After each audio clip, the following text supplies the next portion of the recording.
Bismillahirrahmanirrahim. Assalamualaikum warahmatullahi wabarakatuh. Alhamdulillahi rabbil alamin. Allahumma salli ala sayyidina Muhammadin sayyidil anbiya'i wal mursalin wa ala alihi wa ashabihi ajma'in, amma ba'd. Allahumma shrah li sadri wa yassir li amri wa hlul 'uqdatam min lisani yafqahu qawli. Allahumma zidni ilma warzuqni fahma. Amma ba'du, tunggu-tunggu sidang jamaah yang dimuliakan Allah Subhanahu wa taala. Mari senantiasa kita memanjatkan puji dan syukur kita kehadirat Allah Subhanahu wa taala. Selawat beriring salam kita sanjung sajikan keharibaan junjungan alam Nabi besar Muhammad sallallahu alaihi wasallam pada keluarga dan sahabatnya sekalian. Baiklah, pada malam yang berbahagia ini mari kita lihat beberapa informasi yang disampaikan oleh Rasul berkaitan dengan masalah betapa bahayanya perbuatan zalim, dan urusan itu wajib untuk dikembalikan atau diselesaikan di dunia sebelum kita menghadap Allah.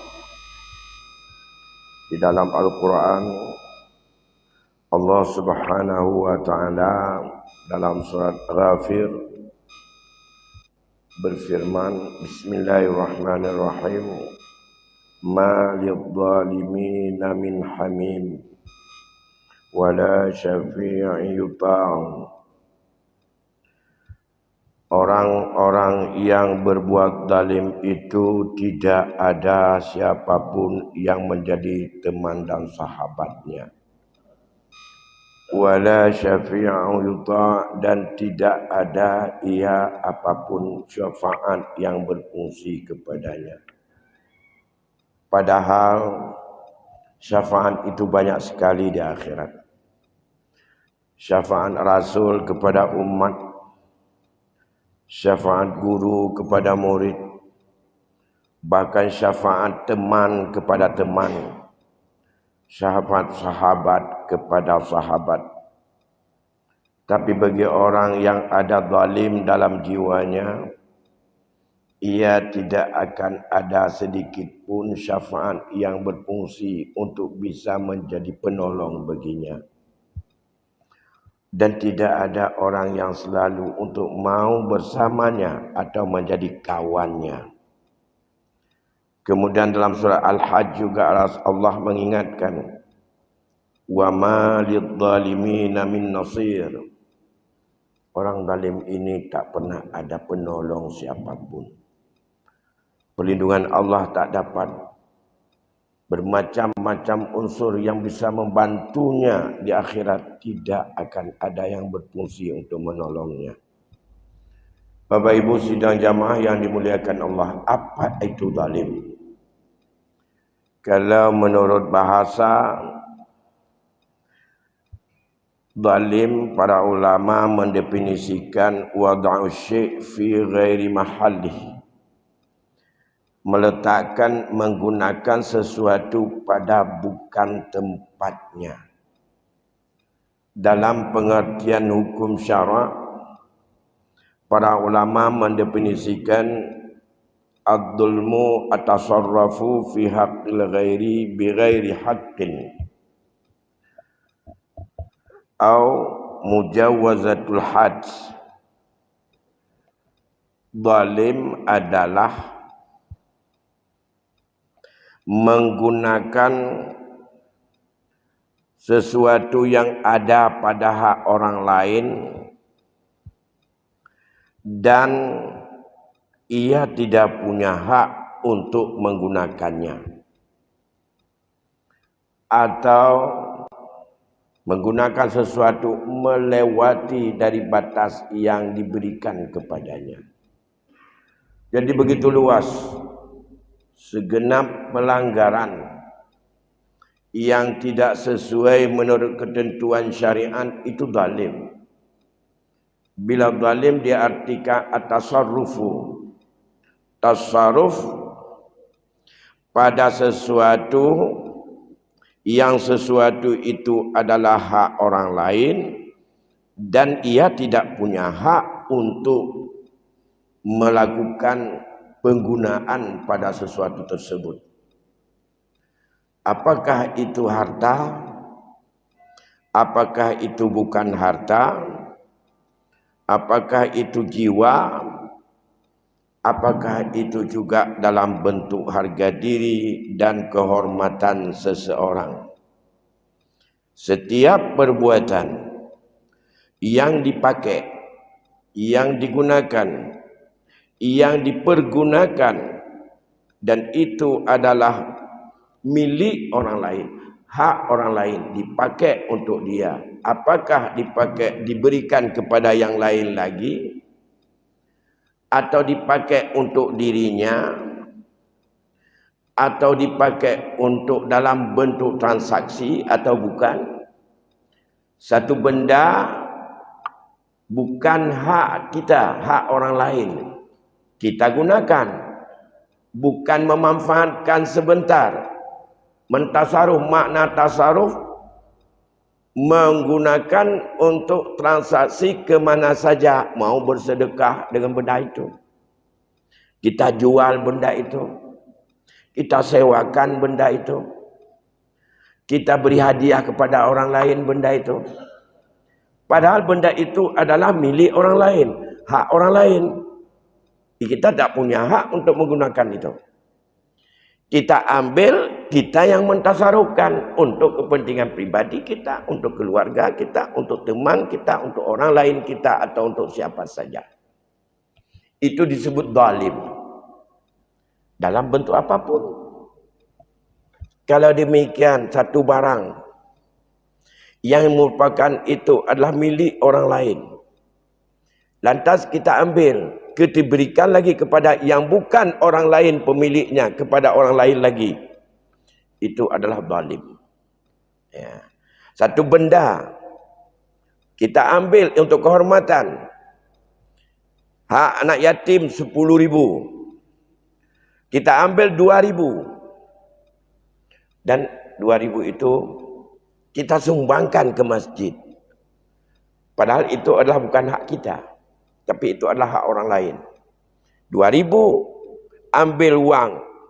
Tidak diberikan milik anak yatim. Tidak ada keizinan. Tidak ada kekuasaan. Tidak ada hak pada kita. Itu perbuatan zalim. Oleh karena demikian dalam hadis 203 dalam kitab Riyadhus Shalihin karangan Imam Nawawi, di sini berkaitan dengan zalim ini dalam kitab Riyadhus Shalihin, Imam Nawawi mengumpulkan 19 hadis bicara menyangkut dengan mana saja yang masuk kategori zalim dan apa konsekuensi daripada zalim. Di antara yang pertama, An Jabir radhiyallahu anhu anna Rasulullah sallallahu alaihi wasallam qala ittaqul dhulma fa inna dhulma dhulumatun yawmal qiyamah wattaqu syuha inna syuha halaka man kana qablakum hamalakum ala an safaku dima'ahum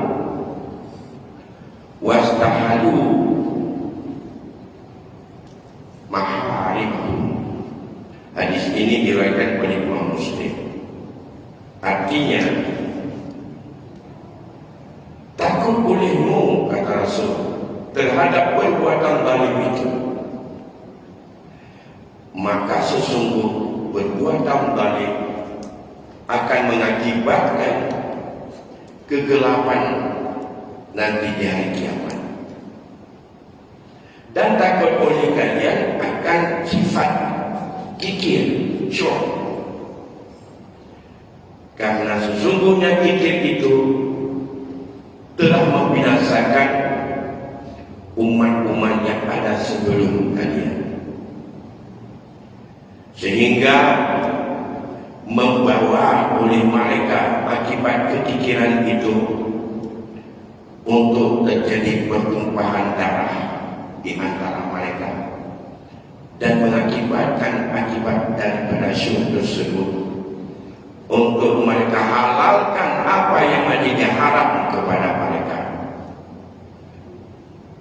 Ini menunjukkan ada dua masalah yang diminta oleh Rasul agar kita harus betul-betul takut kepada Allah, bertakwa kepada Allah, hindari dan jaga diri daripada perbuatan zalim yang pertama, daripada perbuatan yang itu adalah tidak hak kita, lantas kita gunakan di situ kekuasaan untuk kita berikan kepada bukan haknya.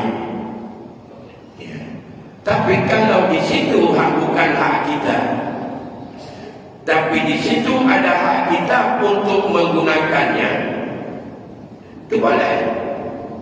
Seperti kita menggunakan hak untuk menjual satu barang, dan barang itu bukan hak kita, bukan milik kita, tapi sudah mendapat izin dan wakilan dan yang punya diberikan kekuasaan kepada kita untuk menggunakan, mentasarufkan, menjual barang milik orang lain. Tapi kalau barang milik orang lain itu tidak diberikan wakilan, tidak diberikan kekuasaan kepada kita, lantas dengan kebijakan sendiri kita menggunakan itu untuk kepentingan yang lain, maka itu adalah zalim. Maka ini juga banyak yang di-share dalam media. Hati-hati, kita adalah berkorban 10 hari, 8 hari ke depan ini. Hari ini, malam ini sudah masuk malam 2 Zulhijjah. Jangan sempat kita berbuat zalim. Ada satu amanah yang diberikan bagi mereka dan kita yang dipercayakan untuk mengurus, mengelola dan melaksanakan tugas harta orang lain dalam bentuk udhiyah atau kurban. Ya. Pokoknya lakukan apa yang kewenangan milik kita adalah kita yang gunakan. Mengapa? Resikonya perbuatan zalim itu, kalau dalam hadis ini, itu menjadi kegelapan nanti di hari akhirat. Kita nggak tahu harus pergi kemana nanti akhirat. Di hari kiamat nanti kita menjadi orang yang seperti berjalan dalam gelap gulita. Tidak ada pencerahan dan tidak ada arah. Apalagi tidak ada arah, ada arah saja perjalanannya yang begitu melelahkan. Ini apalagi berputar-putar dalam gelap gulita, nggak tahu. Orang lain bisa melihat jalan kemana dia tuju, kita tidak bisa untuk melihat, dan ia berputar-putar. Itulah terjadi gelap. Dia menjadi orang yang tidak ada cahaya. Apapun amalannya di dunia tak bisa menjadi sebagai penerang, menjadi nur. Padahal dalam hadis yang lain dikatakan salat menjadi cahaya, bahkan kita wudhu saja itu nanti akhirat akan menjadi sebagai tanda. Maka sunat kita italah hurrah, besarkan dikit daripada mensapu ini sampai ke atas, panjang dikit waktu kita mencuci tangan, jangan sampai di siku lewat dikit. Itu adalah kita memperpanjang, karena itu nanti akan bercahaya yang bisa dilihat. Orang yang zalim tidak akan mendapat apa-apa, karena itu menjadi tuluman. Dan ini yang kita khawatirkan. Allah sendiri menjawab doa Nabi Allah Ibrahim di saat Allah menobatkan Ibrahim, inni ja'iluka lin-nasi imama. Aku jadikan engkau Ibrahim menjadi imam, menjadi panutan, menjadi ikutan, menjadi teladan kepada seluruh manusia, untuk manusia semuanya. Ibrahim meminta kepada Allah, qala wa min dzurriyyati, ya Allah, jadikan juga menjadi teladan, panutan, menjadi orang yang terbaik yang bisa diambil contoh oleh orang lain kepada anak zuriatku. Allah potong, la yanalu ahdil zalimin. Orang-orang yang ada dalam jiwanya perbuatannya zalim tidak akan dicapai daripada janjiku ini, ya Ibrahim. Bapak Ibu sidang jamaah, pada keadaan demikian, mari kita perbuatan mana yang zalim sudah ada batasnya tadi. Sesuatu yang tidak ada hak kita dan kita gunakan hak itu adalah zalim. Tasarrafu ala haqqi ghairihi wa ma hakku, menggunakan pada hak orang lain dan ia tidak punya hak di situ untuk menggunakan, atau melampaui batas dalam segala aturan yang telah ditentukan dan dibatasi oleh agama. Yang kedua, wasyuh, ittaqu syuha, takutlah kata kepada sifat kikir, karena kikir ini bahaya sekali.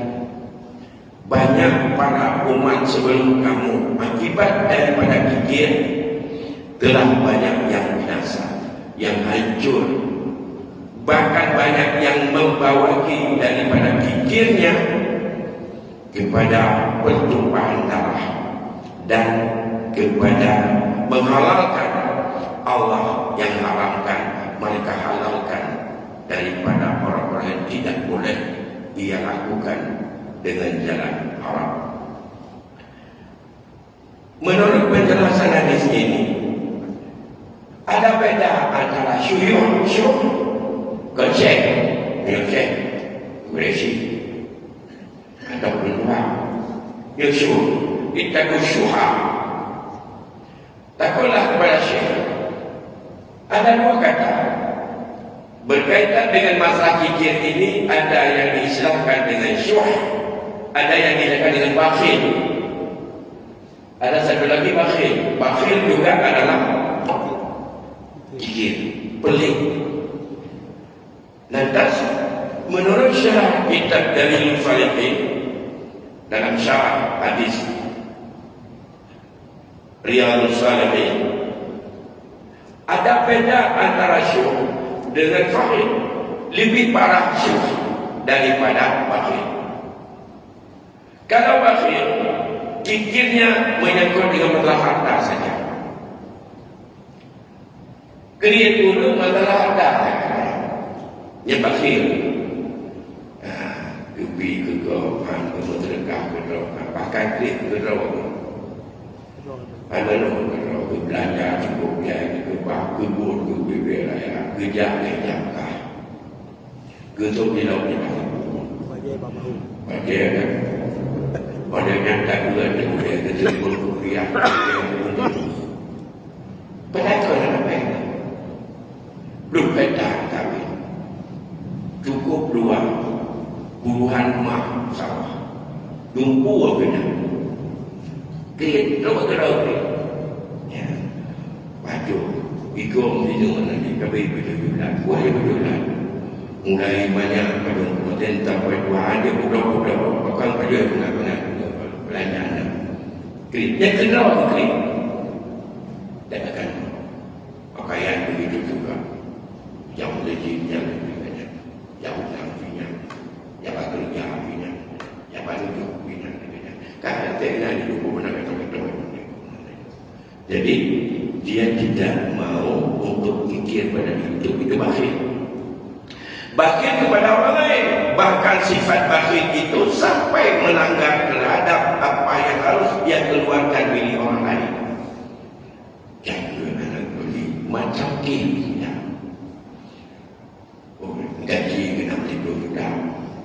Anak bina ayat bina hati anak boleh nak ada gaji. Gemicai tak upet bayar duit dia gaji.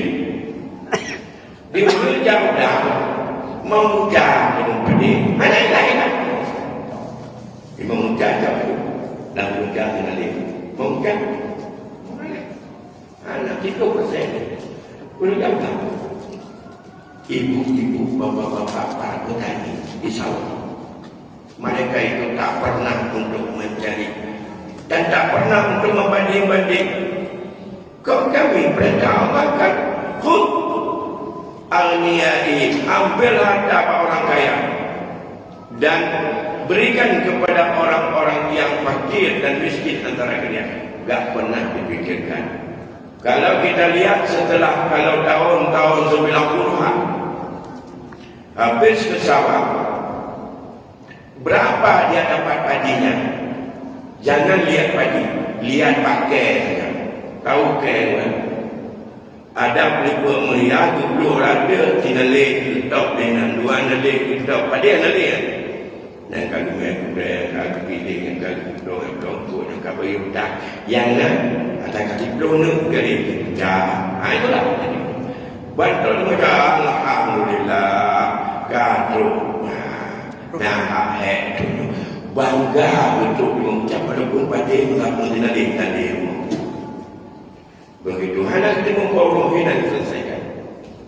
Bedah ditanya dengan zaman budaya yang kaya-kaya adino. Kalau 6 bunca didapati oleh petani, dia 1 hari itu 6 bunca padi dapat uang. Tapi dia fikir tak ada dalam ayat, tak ada dalam hadis. Itu pelik sebenarnya. Kikir itu,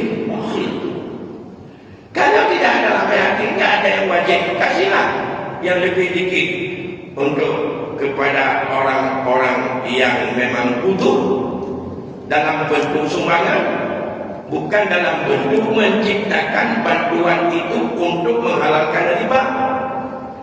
Sekarang kadang-kadang ada orang itu pelik juga masuk dalam pasir. Maka pasir itu begini, kita mau bantu orang yang sangat murah. Kalau bantu sepenuhnya adalah sedekah. Berapa mampu ini ada? Berapa? Ini ada 50.000, tak usah dibayar. Mudah-mudahan hari ini bisa. Tapi ada orang lain punya duit lebih dari itu kemampuan, tapi tak mau untuk demikian diberi utang. Kita sudah tahu dia memang tak sanggup bayar. Tanya bukan sikit-sikit itu. Bahkan ada yang jadi menciptakan di situ, kasih utang 1 juta. Tak ada duit apa-apa, ada sama saya 1 juta. Tapi nanti habis panen atau sudah panennya tambahlah dikit, sekedar administrasi, wang pengertian lah 1.200.000 saja. Begitu sampai waktu untuk kembalikan, tak sanggup naik lagi, tambah 200 lagi, jadi 400. Ada sebenarnya seperti itu. Bahkan yang kadang sebahagian lain, ini ada duit, dia 2 miliar duit dari orang-orang. Satu orang 100 juta ini, kamu 100 juta sudah. Kamu menghutangkan kepada orang, kamu dapat di situ setengah dari labanya atau setengah. Wah, keuntungan. Tiap hari kamu jemput. Kalau 1 juta, sekitar 200. Itu pada dari beda tidak. Yang lalu dah ada ini, lalu kan atau orang kaya. Oh, kena beda, kaya beda, belum ada nyocik. Dikirim dulu, beda kan. Yang memang utang, menangkan dan yang daripada yang pun. Ini kata ngapa tu? Tahun-tahun bela naik 5 dolar itu lawangan daripada masyarakat. Karena itu adalah sedang mengembangkan riba. Sponsornya ada. Itu juga bukan pemerintah punya itu, bukan uang pemerintah itu, uang orang kaya, uang pribadi, bukan uang itu, pribadi daripada buat ini koperasi sambutan, badan hukum tak, kemudian tak usaha koperasi seperti itu, koperasi berusaha, bukan koperasi utang pinjam dan bayar atau simpan pinjam. Simpan pinjam, kalau simpan 1 juta, bayar 1 juta boleh. Simpan di koperasi 1 juta, kemudian pinjam koperasi 1 juta, jangan tambah 100. Kalau tambah itu bukan koperasi Islami, tapi koperasi ribawi juga. Itu namanya terserah. Ada yang benar begitu, ada yang pribadi namakan koperasi. Banyak koperasi hari ini modalnya 1 orang. Mana ada anggota? Kumpul anggota ada 100 orang untuk kita KDP saja. Ya.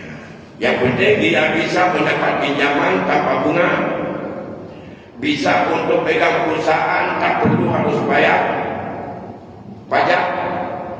Koperasi bisa untuk tender proyek tak perlu bayar pajak. Kalau perusahaan PT CV wajib bayar pajak. Maka itu penting. Minta ulang untuk program, minta KDP, minta KDP belum puasa itu jeruk ke bawah turunnya KDP. Dia pinjam di bank dok tidak. 1 orang punya duit, 1 orang koperasi namanya, nama lain-lain. KUD dulu periksa ada betul seperti apa nama kok. Ini itu juga kena pelit, berpikir orang yang kaya secara pelit. Makanya, tapi kalau show lebih parah lagi. Bukan menyangkut dengan uang saya dari pikir, tapi bagaimana juga sampai dengan bantuan apapun, dukungan, bahkan cari-cari celah agar orang lain itu harus gagal, jangan menyainginya. Ini syuhnya sudah meningkat dari bagi lebih parah dia. 3 rumah tanah kau, jalan-jalan kau, karena kikir sifat syuh yang bengih dia urus diparkir di ajam sini di pedong motor yang bengih pedong karena padahal tanah kau patah kau kumpul tidak mengaku dia. Ini karena sifat syuh, kemaslahatan apa di situ. Maka banyak sekarang terjadi di sini. Inilah syuh, inilah karena syuh didapati sedikit punya dia, jangan membantu orang lain jangan menyainginya. Ya. Dia harus bisa menjadi kesempatan itu untuk menambah-nambah orang lain, jangan bersaing untuk dikasih untuk menambah-nambah. Tunggu rasa diri. Inilah syuh yang model begini yang telah banyak membinasakan umat terdahulu kata Rasul. Bahkan kebinasaan umat yang lalu wahamalahum membawaki mereka kepada pertumpahan darah dan membawaki mereka kepada mengharapkan zina untuk bergaul dengan siapa saja. Bapak Ibu, ini hadis yang pertama. Kemudian dalam hadis yang lain Rasulullah sallallahu alaihi wasallam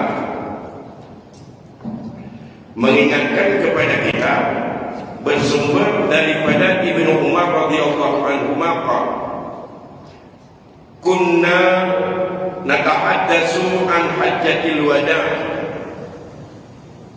wan nabiy sallallahu alaihi wasallam baina adharina wa la nadri ma hajjatul wada' hatta hamidallah Rasulullah sallallahu alaihi wasallam wa asna alaihi summa zakara al-masih ad-dajjal yang tentang cerita bukan Nabi Kibani tadi ya, orang yang jemput balik lebih dan yang boleh balik yang boleh juga fattaba fi zikrihi wa qala ma ba'asallahu min nabiyyi illa anzilahu ummatahu anzalahu nurun wa nabiyyuna min ba'dihi wa innahu in yakhruj fikum fama khafiya alaikum min sya'nihi falaysa yukhfa alaikum inna rabbakum laysa bi'awa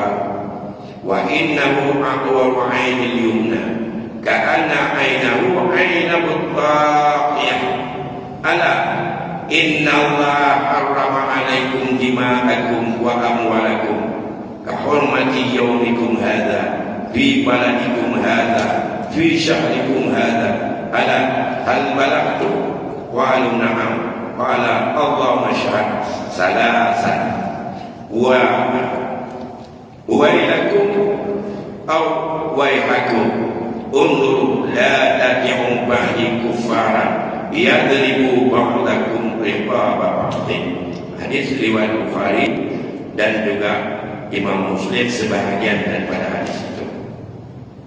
Artinya bersumber daripada Ibnu Umar radhiyallahu anhu, bersabda Rasulullah, bersabda oleh Ibnu Umar, kami pada satu ketika berbicara tentang haji wada, padahal Nabi sallallahu alaihi wasallam ada di antara kami, dan kami tak pernah tahu apa sebenarnya haji wada itu, sampai Rasulullah sallallahu alaihi wasallam memuji Allah dan ia menyampaikan daripada sanjungan kepada Allah. Kemudian menyebut oleh Rasulullah SAW tentang Masih Dajjal yang akan disentuh kita oleh Dajjal. Memperpanjang oleh Rasulullah tentang sebutannya, tentang cerita Dajjal itu. Lantas Rasul berkata, ma ba'asallahu min nabiyyin, tiada diutus oleh Allah seorang Nabi kecuali Nabi itu memberikan pendidikan dan pengajaran kepada umatnya. Aku Nabi Yunus alaihissalam memberi pendidikan dan pengajaran kepada umatnya. Nabi-nabi yang lain setelah Nabi Nuh juga seperti itu. Innahu, sesungguhnya Dajjal, jika telah keluar dia di antara kalian, tidak bisa dia sembunyi terhadap kalian daripada kedudukannya, dan tidak juga dia bisa bersembunyi dari kalian, karena Tuhanmu tidaklah buta sebelah. Tuhanmu tak buta sebelah.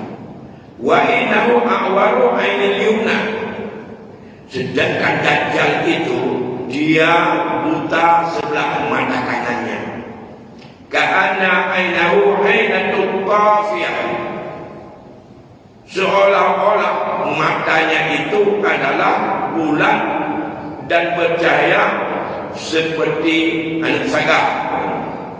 Tahulah kalian, Allah telah mengharapkan kepada kalian dosa dan darah-darah di antara kalian.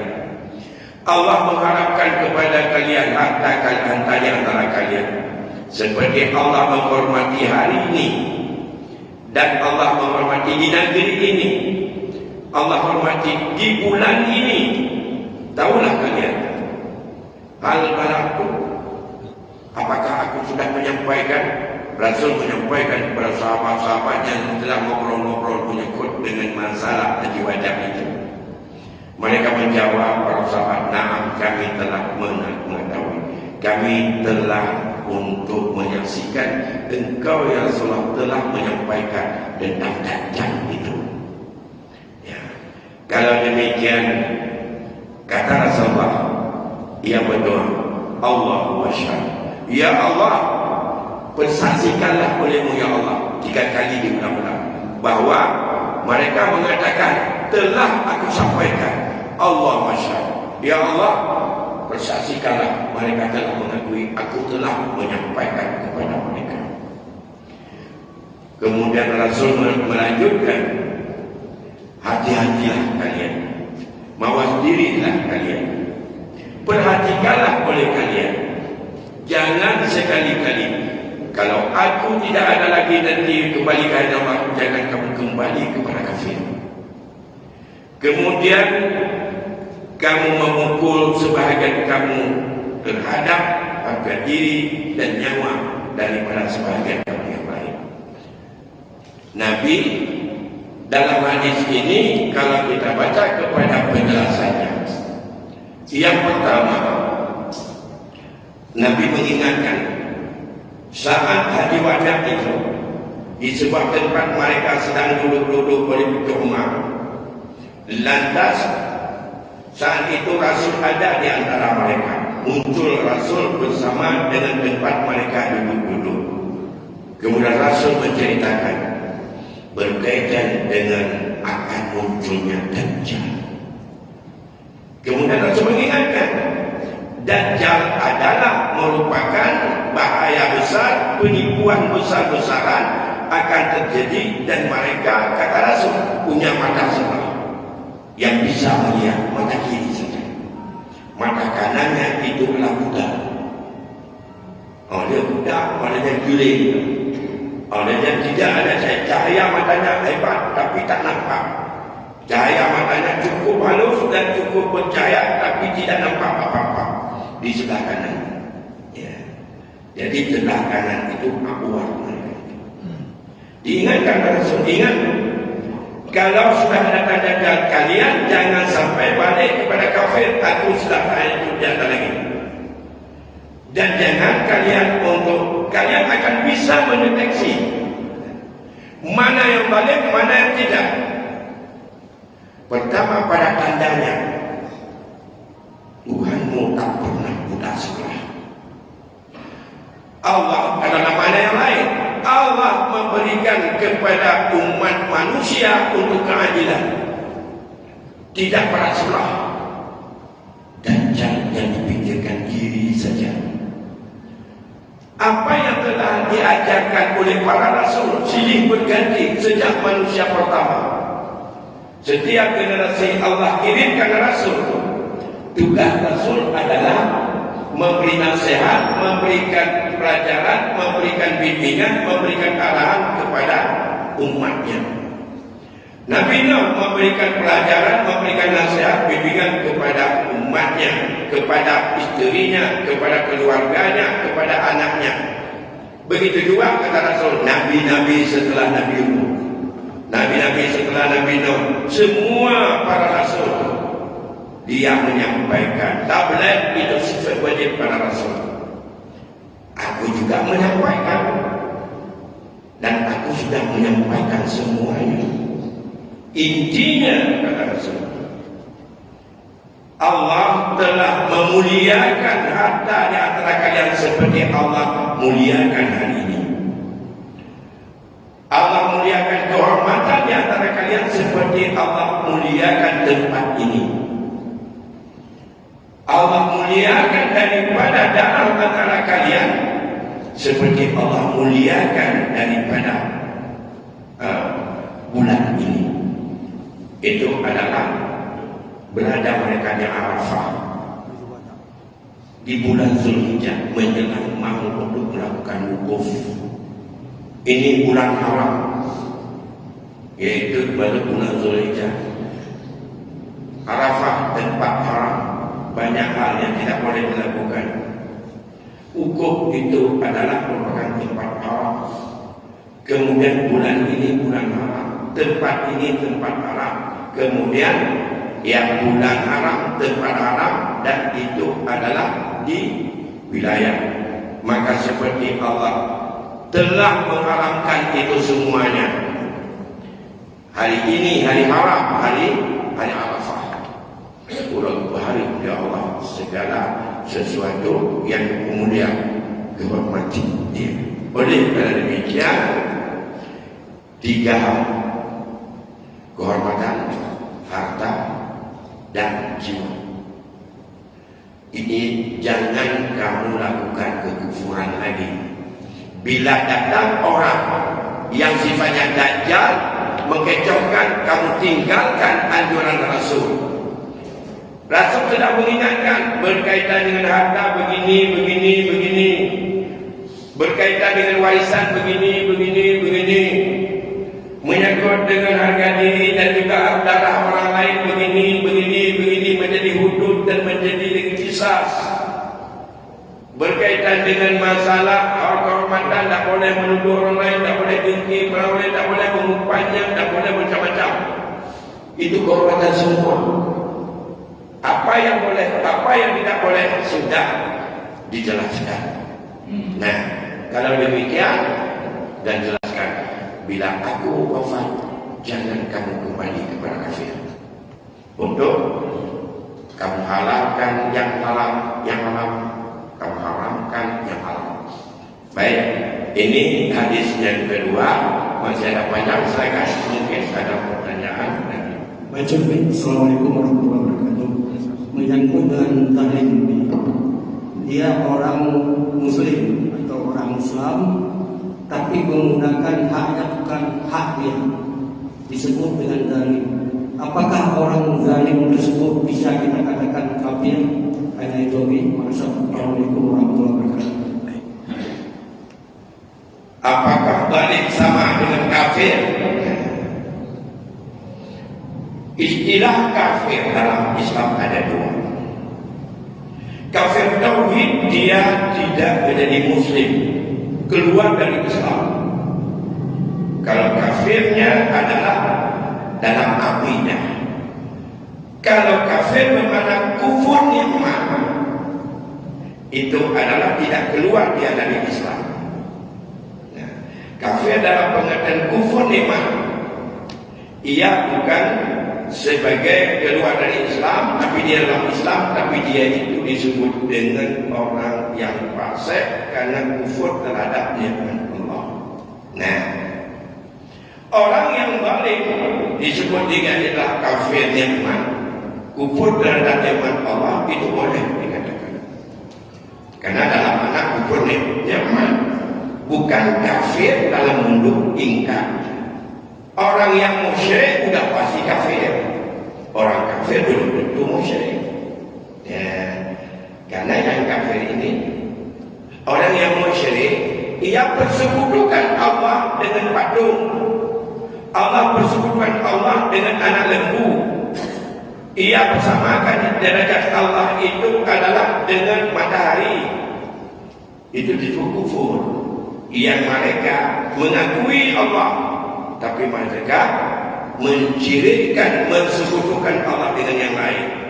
Yang sifatnya musyrik ini adalah umumnya berangkat daripada agama samawi, Alkitab.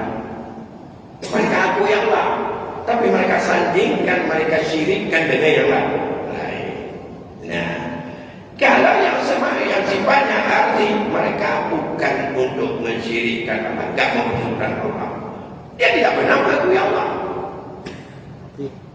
Orang Yahudi diakui, orang Kristen mengakui, orang Nasrani mengakui, orang Nasrani, orang Yahudi, orang Majusi, mereka mengakui. Orang yang pernah diturunkan.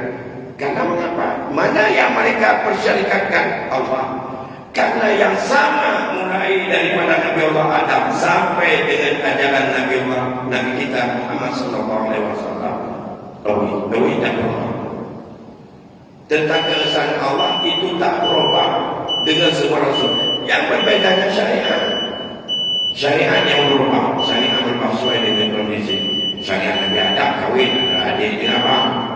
Jino ada adik dengan abang juga. Nah, itu kan tidak jauh. Dalam syariat, hukum nakah, dalam hukum muamalah, dalam ibadah, dalam lain-lain itu beda. Dalam akidah tidak ada beda, seluruh rasul. Makanya disebutlah mereka itu adalah orang-orang yang mempersyirikkan. Orang yang tak mau mengakui Allah, dia bukan musyrik. Dia itu memang orang yang kafir terhadap Allah, kufur. Beliau kufur, mengkafirkan, membantah tidak ada Allah. Dia itu kafir tauhid. Tapi kalau dia tidak mau tunduk kepada Allah, kufur dalam sesuatu amalia, tidak kufur nikmat, maka dia dosa besar dan dia berdosa. Itulah bedanya mereka ini. Tapi boleh dikatakan apa-apa. Saya pikir itu dulu hari malam ini. Ada dua hadis kita baca. Nanti waktu tertentu nanti akan kita baca selanjutnya hadis yang lain. Sampai di sini dulu. Ada segala kebaikan, saya ucapkan terima kasih. Dan segala kekurangan dan kesilapan saya mohon maaf. Akhiri, assalamualaikum warahmatullahi wabarakatuh.